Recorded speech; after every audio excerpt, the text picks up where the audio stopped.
Mapagpalang gabi po sa bawat isa sa atin. Welcome po sa ating quiet time.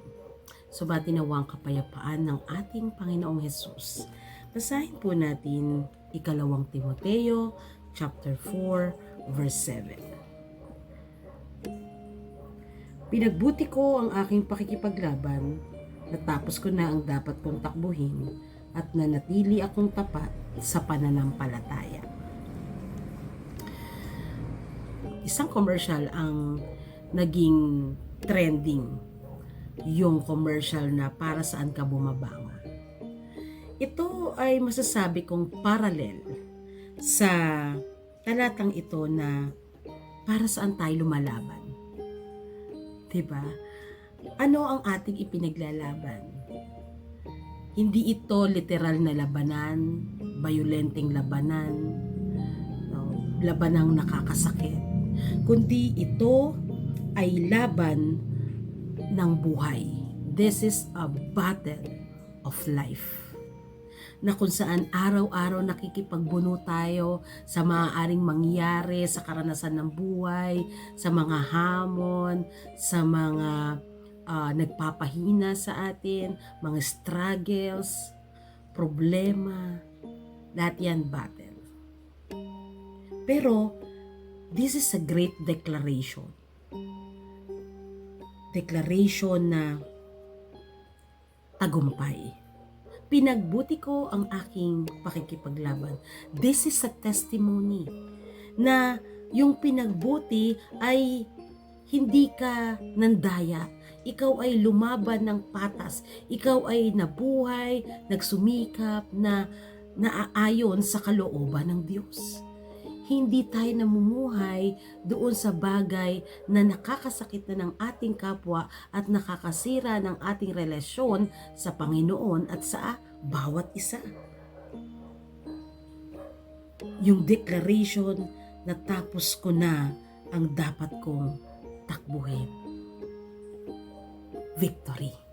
Ito ay pagpapakita kung paano tayo nananatili sa ating pananampalataya, kung paano natin pinanghahawakan ang kapangyarihan ng ating Panginoon sa pamamagitan ng ating pananampalataya.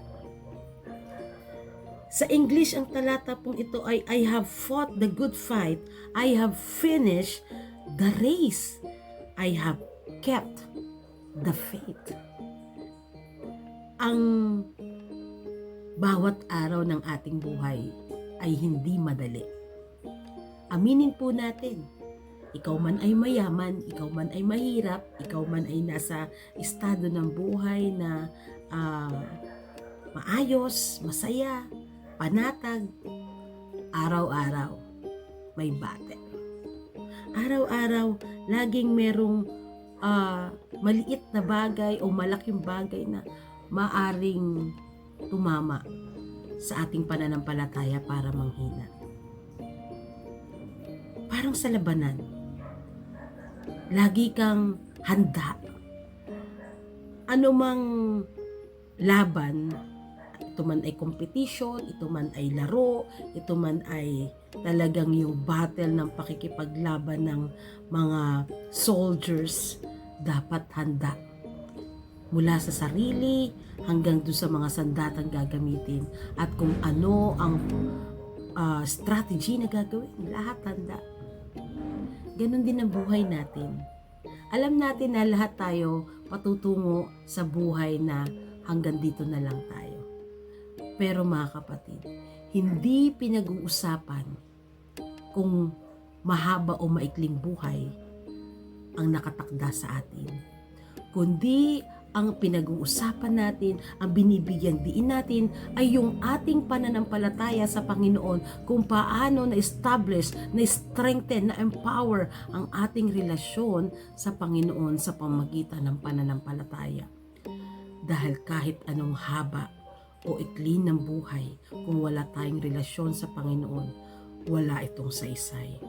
Kahit anong active mo sa simbahan, kahit ang dami mong charity works, kahit ang dami mong ginawang kabutihan, kung wala tayong relationship sa Panginoon, kung wala si Kristo sa puso natin, walang saysay ang buhay.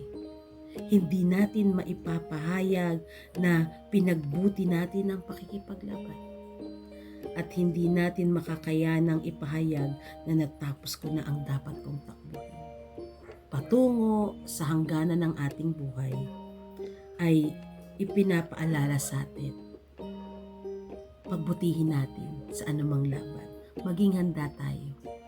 Pagbutihin natin sa pamamagitan ng patuloy na pagsamba, paglilingkod, sa patuloy nating pakikipag-ugnayan sa Panginoon, sa patuloy na pagsasaliksik ng ating puso sa ating Panginoon, na manatili tayong nakaugnay sa ating Panginoon.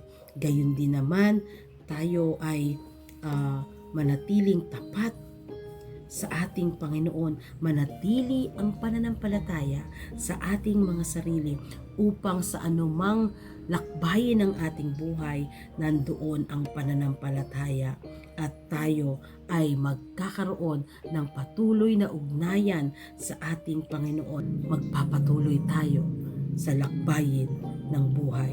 At anumang challenge na kakaharapin natin, pag tayo ay may pananampalataya, magtatagumpay at magtatagumpay ka sa biyaya at kapangyarihan ng ating Panginoon. Tayo ay manalangin. O Diyos na makapangyarihan sa lahat, napakabuti mo. Maraming salamat sa laging opportunity na ipinagkakaloob mo sa amin upang kami ay makadulog, magbulay-bulay at magpuri sa inyo.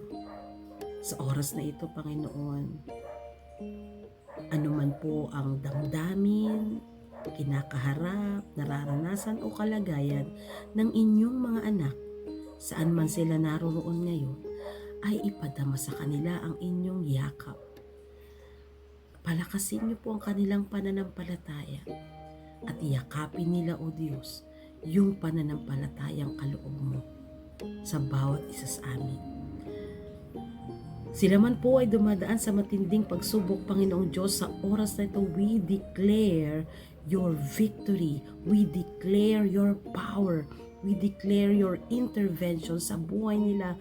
At ikaw po, Panginoon, ang mag-angat sa kanilang mga buhay.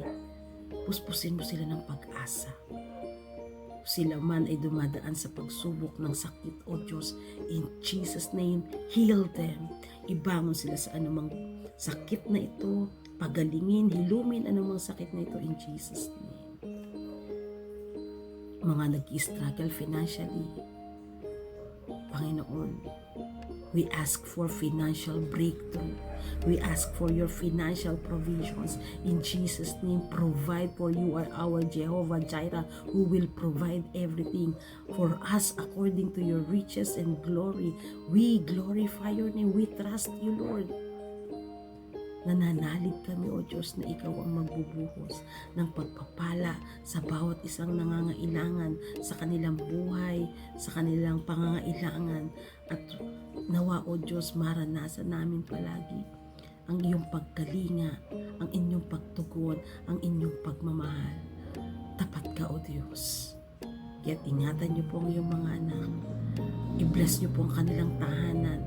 Ano man ang pinagdadaanan ng struggle sa bawat tahanan, O Diyos, bigkisin mo sila ng inyong pag-ibig at alisin niyo po, O Diyos, tanggalin niyo po anumang gawa ng kaaway at magkaroon ng higit na pag-ibig, pagkakaisa, kapayapaan sa bawat tahanan. Purihin ka, Panginoon. Pagpalain ang iyong mga anak. Samahan mo sila, samahan mo kami, at sumaamin na walagi ang iyong pag-ibig, kabanalan at ang iyong kalwalatian. Ito ang aming panalangin sa tanging pangalan lamang ni Jesus. Amen at amen. Mga kapatid, keep the faith. God bless everyone.